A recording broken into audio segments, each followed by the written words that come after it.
आज पूरे देश का आम जनमानस सबको लगता है कि मोदी सरकार ने और उत्तर प्रदेश में योगी सरकार ने मिलकर के उन सभी समस्याओं का समाधान किया है जो देश की जनता की मांग थी। देश की जनता की मांग थी अयोध्या में भव्य राम मंदिर का निर्माण होना चाहिए। मोदी और योगी की सरकार ने उसका रास्ता प्रशस्त किया। आज भव्य राम मंदिर का निर्माण हो चुका है। देश की जनता की मांग थी कि देश के गांव गरीब किसान मजदूर के विकास के लिए काम हो, उनको अधिक से अधिक सुविधाएं दी जाए। मोदी सरकार ने गरीब कल्याण की अनगिनत योजना बना करके जो सुविधाएं 65 वर्षों में नहीं मिल पाई थी वो इन 10 वर्षों में मोदी और योगी की सरकार में लोगों को मिली हैं।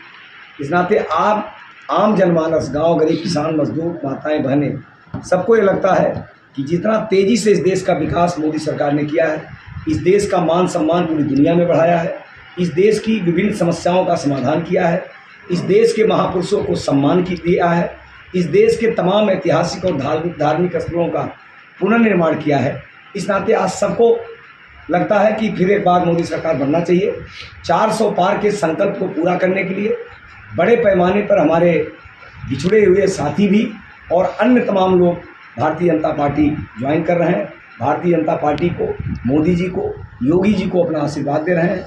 निश्चित रूप से हम ऐसे सभी लोगों का, और खासकर सुदामा जी आज ज्वाइन कर रहे हैं। सुदामा जी हमारे साथ पहले से ही रहे हैं। बीच में कुछ मुद्दों से मतभेद होने के कारण हमसे अलग थे, लेकिन लगातार अलग होने के बाद भी बस्ती के तमाम समस्याओं के समाधान के लिए, तमाम मुद्दों के समाधान के लिए ये संघर्ष करते रहे हैं और उसके समाधान के लिए इन्होंने प्रयास किया है।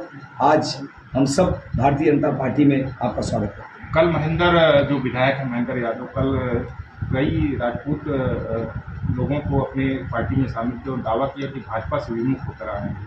अब ये तो उनको पता है कि समाजवादी पार्टी से कितने लोग विमुख होकर के पिछले 2 महीनों में भारतीय जनता पार्टी ज्वाइन कर चुके हैं।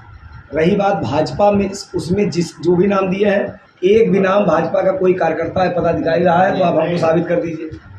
जिनका नाम उन्होंने लिया है वो ऑलरेडी बसपा से चुनाव लड़े थे और ऑलरेडी बसपा के, जो सपा के वर्तमान प्रत्याशी, उनके साथ रहे। एक मैसेज नहीं, भाई देखो, ऐसा है, हर जाति के लोग 100% तो किसी साथ रहते नहीं है। हर जाति के लोग हर पार्टी में नेता है, तो स्वाभाविक वो पहले से उनके साथ थे।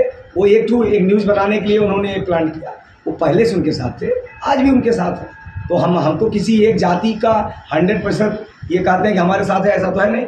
लेकिन राष्ट्र के नाम पर, देश के नाम पर, विकास के नाम पर सभी जाति के लोग बड़ी संख्या में बहुमत में भारतीय जनता पार्टी को आशीर्वाद दे रहे हैं। सपा के कैंडिडेट चुनौती देकर कह रहे हैं कि मैं सपा के गढ़ वाले गाँव में भी जाके सभा करके दिखाऊंगा।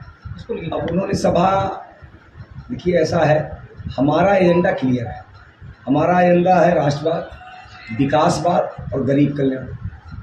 अब सपा के कैंडिडेट की सभा कहीं नहीं सफल हो पा रही है, तो सभा नहीं सफल हो पा रही, लोग आ नहीं रहे, उसमें भाजपा का कोई दोषी है नहीं। अब वो ये चाहते हैं कि एजेंडा तू मैं पर आ जाए, जिसको हमको नहीं ले जाना है। हमको विकास की बात करनी है, हमको राष्ट्रवाद की बात करनी है, हमको गरीब कल्याण की बात करनी है। हम उनसे जब विकास पर 5 प्रश्न पूछते हैं तो उनके पेट में दर्द होता है। हम कहते हैं कि आप 32 सालों में, एक ही परिवार के लोग 32 साल शासन किए बस्ती में, 25 साल वो रहे, 5 साल भतीजा रहा, 2 साल से बेटा है। इन 32 सालों में आपने क्या किया, तो उनके पेट में दर्द होने लगता है। तो विकास गिनाने के लिए उनके पास कुछ नहीं है। इस नाते वो जाति की बात करते हैं, वो ऐसा तू मैं की बात करने का प्रयास करते हैं जिससे विकास का एजेंडा आम जनता से हट जाए। हम अपना एजेंडा विकास रखे हैं। वो कार्यक्रम उनका नहीं सफल हो रहा है, उनके कार्यक्रम में लोग नहीं जा रहे हैं, तो इस प्रकार की भाषा वो बोलते हैं। अब मैं उतनी हल्की बात न पार्टी का हूँ, न उतनी हल्की बात मैं बोलता हूँ। कल संतकबीर नगर में आकाश आनंद ने खुले मन से कहा कि बीजेपी ने 58 करोड़ जो पहले था 2014 पहले बोझ था, जो सरकारी बोझ था, वो अब 152 करोड़ कर दिया है। कैसा हुआ?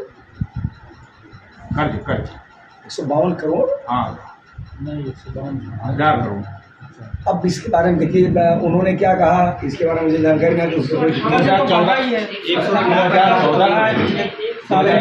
मैंने कहा कि क्या कहा, क्या उसका प्रश्न का उत्तर मैं क्या दूं? हमसे 10 लाख हर साल। अच्छा, ये जो प्रधानमंत्री लगातार मैनिफेस्टो की बात कर रहे हैं, कांग्रेस मैनिफेस्टो, उसमें क्या घुसपैठिया कौन है आखिर देश? ये ऐसा घुसपैठिए सबको पता है, पाकिस्तानी या बांग्लादेशी घुसपैठिए हैं। और कल ही इंग्लैंड ने 2 दिन पहले संसद में कानून पास करके कहा है कि हम सारे घुसपैठियों को अपने देश से बाहर निकालेंगे। अगर हम ये कहते हैं कि हमारे देश के संसाधनों पर हमारे देश के नागरिकों का हक है, इसमें गलत क्या है?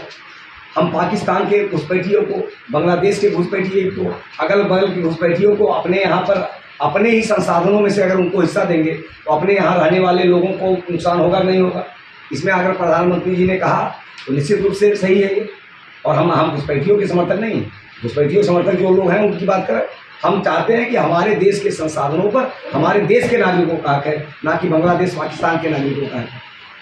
क्या विपक्ष अगर सरकार सत्ता में आती है तो क्या देश का इस्लामीकरण करने की मंशा है? देखिए, उनकी मंशा तो सब लोग जानते हैं। पिछले समय में भी उनकी क्या मंशा रही है। जिस प्रकार वो तुष्टीकरण करते हैं विकास योजनाओं में, आपको याद होगा उन्हीं की पार्टी के प्राइम मिनिस्टर ने अपने लोकसभा में और अपने भाषणों में कहा था कि देश के संसाधनों पर पहला है अल्पसंख्यकों का है। हमने तो कहा नहीं, हम कहते हैं कि देश के संसाधनों पर सबका हक है और बराबर का हक। क्या मंगलसूत्र भी छीन लिया जाएगा, ऐसा कुछ? अभी तो कांग्रेस पार्टी ने कहा कि सभी की प्रॉपर्टी की हम जांच कराएंगे, स्कैन कराएंगे और उसको समान रूप से सब में बांट देंगे। तो सभी की प्रॉपर्टी में मंगलसूत्र भी आता है, जेवरात भी आते हैं। ये तो उनके मैनिफेस्टो में आप पढ़ लीजिए कि हम सभी की प्रॉपर्टी का मूल्यांकन करेंगे और राहुल गांधी ने कहा स्कैन भी करवाएंगे। कहीं अगर छुपा के रखा हो तो मशीन से खोज लेंगे और खोज करके सब में समान रूप से बांट देंगे। प्रियंका गांधी करेगी 400 पार का नारा कड़ी पार में बदलेगा, जनता बदलेगी। प्रियंका गांधी जी क्या कहती है, राहुल गांधी जी कहते हैं, देश की जनता उसको सीरियस नहीं लेती है।